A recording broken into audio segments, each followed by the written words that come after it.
Good morning. I'd like to share with you something extremely important to many of those with ADHD. It's an emotional condition that most with ADHD experience. It's called Rejection Sensitive Dysphoria, or RSD. Hello, my name is Steve Hursting. I'm a licensed psychological practitioner with an office in Northern Kentucky. 70% of those with ADHD experience emotional dysregulation, which means they struggle to maintain their moods and emotions.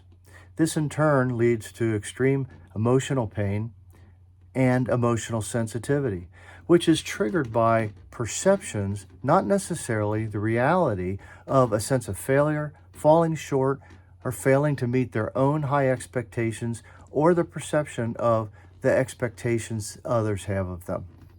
RSD is often misdiagnosed as rapid-fire bipolar disorder. Therefore, it's important to understand what are the signs of RSD.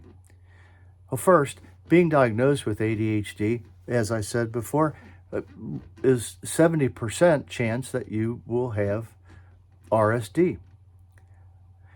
The second thing is you dread to check things like emails.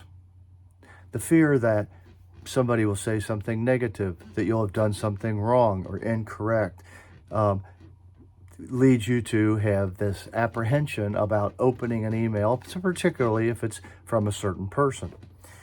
When you're criticized, it doesn't just affect you at the moment, it literally ruins your entire day. The third thing is you avoid new opportunities out of fear that you will fall short, fail to meet your own high expectations or the expectations of others. The fourth thing is people tell you that you take things too seriously. There's a book that I enjoy and have enjoyed. It's called DBT for Highly Sensitive People. And one thing that I discovered through the author was that I am a highly sensitive person, and I've been told for my life that I'm too sensitive. And the reality is I'm not too sensitive, I'm highly sensitive. 5, you're convinced that your partner is mad at you, and not just once in a while, but frankly, very, very often.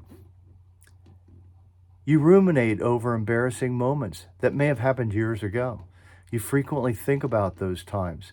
And I do about times in grade school when I stood in the garbage can at the request of the teacher because I wouldn't stop talking, or the time that I missed the school bus because I was talking too much.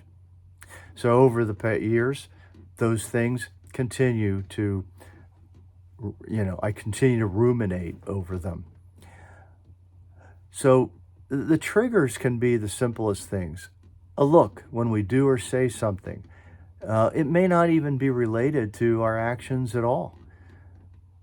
I'll be back next week to discuss some strategies that can be used with RSD to try to minimize its impact. But I will tell you that the research says that it is a very difficult condition to manage and control because it's built in to the ADHD process, frankly.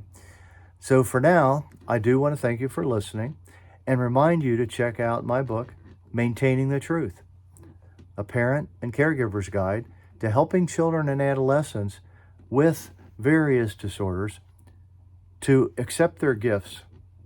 This means that they can accept their gifts and minimize their weaknesses.